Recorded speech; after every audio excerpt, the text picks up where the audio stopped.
কাবেরী সকাল থেকে ব্যস্ত। আজকের যে বাড়িটাতে এতদিন ভাড়া থাকতো সেই বাড়িটা ফাঁকা করে চলে যাবে অন্য এক জায়গায়। তার জন্য ভাবলো বাড়িটায় অলরেডি তো মুভার্স প্যাকার্সকে বড় বড় জিনিসগুলো প্যাকিং করতে দিয়েই দিয়েছে, সেগুলো না হলরুমে প্যাক হচ্ছে। আর কাবেরী নিজে ছোটোখাটো জিনিসপত্র রান্নাঘরের কোনটা ফেলবে আর কোনটা রাখবে সেই বক্সের মধ্যে ঢোকাবে সেই সব ভাবতে ভাবতে সেদিকে পীযূষ কাজ নিয়ে নিয়েছে কাগজপত্রের দায়িত্বে। যা যা ওয়েস্টেজ কাগজ রয়েছে যেগুলোর কোনো প্রয়োজন নেই, প্রেসক্রিপশন বাগেরা যা থাকে, পুরনো নিউজ পেপার আর ছেলের পুরনো বই খাতা, কিছু সব কিছু না আলাদা করে রাখছে যেগুলো ফেলে দেবে। আর কিছু ইম্পর্ট্যান্ট কাগজ সেগুলো আলাদা করে আবার ফাইলে ঢুকিয়ে রাখছে।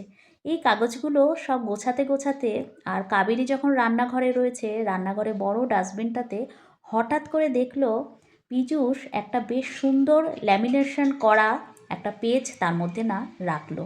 ভাবলো এটা তো ল্যামিনেশন করা রয়েছে, ইম্পর্ট্যান্ট কিছু হবে। কাবেরী এসেই সঙ্গে সঙ্গে পেজটা হাতে নিয়ে নিল। দেখলো এটা একটা ম্যারেজ সার্টিফিকেট, যেটা পীযূষের আগের জীবনের ম্যারেজ সার্টিফিকেট। তখন কাবেরী সেটা হাতে নিয়ে কিছুক্ষণ থতমত খেয়ে দাঁড়িয়ে থাকলো। পীযূষের দিকে তাকিয়ে কিছু বলতে যাবে, পীযূষ তখন রুমে চলে গেল। কারণ পীযূষের তখন অনেক কাজ, এসব নিয়ে কথা বলার সময় নেই। কাবেরী চুপচাপ সেই ম্যারেজ সার্টিফিকেটটা হাতে নিয়ে ভাবলো, এরকম ঠিক একই ম্যারেজ সার্টিফিকেট তো কাবেরী আর পীযূষেরও রয়েছে। সেই ম্যারেজ সার্টিফিকেটটা এরকমভাবে ডাস্টবিনে। ভাবতে ভাবতে চোখটা একটু ছলছল করে উঠল। কাবেরী ম্যারেজ সার্টিফিকেটটা হাতে নিয়ে ভাবলো, আজকের এই ম্যারেজ সার্টিফিকেটটার জায়গা হয়ে দাঁড়ালো ডাস্টবিন। অথচ এই বিয়েটা করার জন্য পীযূষকে কত কাঠখড় পোড়োতে হয়েছিল। ফার্স্ট ম্যারেজে পীযূষ কিন্তু লাভ ম্যারেজ করে বিয়ে করেছিল। নিজেরই চেনা পরিচিত একটি মেয়ের সাথে দীর্ঘদিন কথা বলার পরে বিয়ের সিদ্ধান্ত নেয়। তারপর যা হয় আর কি, প্রথমে রেজিস্ট্রি ম্যারেজ, তারপরে মেয়ের বাড়ির থেকে ঘটা করে বিয়ে দেওয়া হয়, তারপর পীযূষের বাড়ির থেকে বিয়ে দেওয়া হয়। বেশ সুন্দর, কিন্তু দুই বাড়ির থেকে একদম অনুষ্ঠান করে প্রচুর মানুষজন খাইয়ে বিয়ে দেওয়া হয়েছিল। কারণ মেয়েটি ছিল বাড়ির ছোট মেয়ে আর পীযূষ ছিল একমাত্র ছেলে। পীযূষের দিদি আসছে অবশ্য, কিন্তু ছেলে যেহেতু একমাত্র তাই বউভাত ধুমধাম করে হয়েছিল। সেই বউভাতের অ্যালবাম পীযূষের এখনও আলমারিতে না রাখা রয়েছে। যখন কাবেরী শ্বশুরবাড়িতে যায় দুপুরবেলা ভাত খাওয়ার পরে মাঝে মাঝে সেই অ্যালবামটা ওল্টায়, আর তাতে পীযূষকে কম বয়সে কেমন দেখতে ছিল, রোগা ছিল, সব কিছু দেখতো আর হাসতো যে আমার বরটা এরকম ছিল। কারণ এখন পীযূষ বেশ হেলদি হয়ে গেছে।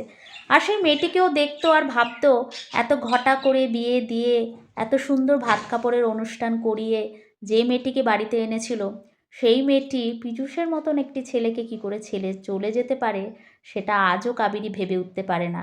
কারণ কাবেরীর চোখে দেখা সব থেকে শ্রেষ্ঠ পুরুষ যদি হয় সে হচ্ছে পীযূষ। কারণ পীযূষ কোনো কিছুর কমতি রাখতে জানে না।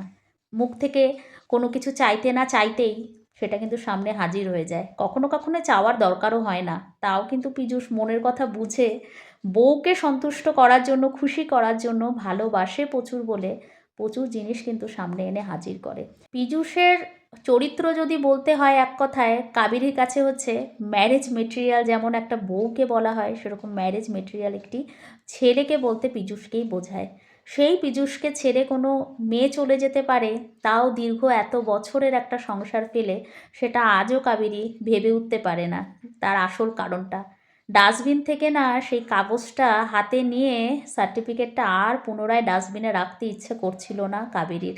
আর তার বারবার মনে হচ্ছিল যে সেও তো বিয়ে করেছে আবার। সেই সার্টিফিকেটটাও ল্যামিনেশন করে খুব সুন্দরভাবে আলমারিতে রয়েছে। আর মনে আছে উকিল যখন রেজিস্ট্রির সময় সার্টিফিকেট দিচ্ছিল যে এরপরে আরও সার্টিফিকেট বের করে নিও তোমরা, আর একসাথে কিন্তু রেখো না, দুজনের কাছে আলাদা আলাদা করে রেখো। কারণ পরে আবার অসুবিধা হলে নিজেরাই তখন কিন্তু আমাকে খুঁজতে আসবে, নিজেদেরই হয়রান হবে। হয়তো সেই উকিলটিও ভেবেছিল যেহেতু দ্বিতীয় ম্যারেজ, তাই প্রথম ম্যারেজ যেহেতু টেকেনি, এই ম্যারেজও হয়তো নাও টিকতে পারে, তাই হয়তো উকিল ম্যাডামও আগের থেকে না সতর্ক করে দিয়েছিল। কারণ সে এত বিয়ে দিয়েছে আর এত বিয়ে হয়তো ভেঙেওছে, তাই তাদের অভিজ্ঞতা সাধারণ মানুষের থেকে আরও বেশি, তাই সতর্কবাণী করে দিয়েছিল দুজনের বাড়িতেই কিন্তু দুটো আলাদা আলাদা রেখো, একসাথে রেখো না, পরে প্রবলেম হতে পারে। সেই কথাটাও মনে পড়ে এখন হয়তো কাবেরী হাসছে, কিন্তু কোনো না কোনো দিন হতেই পারে যে তাদেরও হয়তো ডিভোর্স হয়ে যেতে পারে। আবার কিন্তু সেই ডিভোর্সের সার্টিফিকেটও একটা হয়, সেটাও যত্ন সহকারে রাখতে হতে পারে।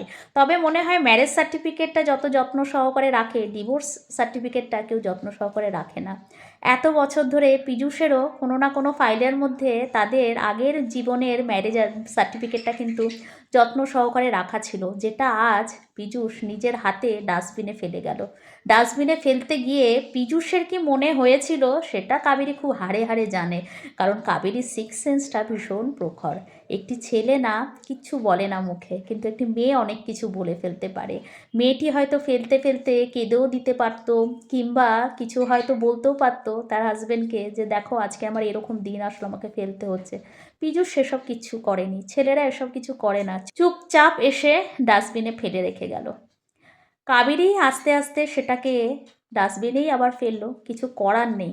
অনেক কিছুই না না চাইতেও কেমন জানি হাতছাড়া করে দিতে হয়। কাবেরী ভাবলো তার এত মায়া কেন সার্টিফিকেটের প্রতি। আসলে কাবেরীর মায়া এই সংসারের প্রতি, এই জীবনের প্রতি। কাবেরী কল্পনাও করতে পারে না দুটো মানুষ লাভ ম্যারেজ করে এত বছর একসাথে থেকে কিভাবে আলাদা হয়ে যেতে পারে সামান্য একটা সাইনের বিনিময়ে।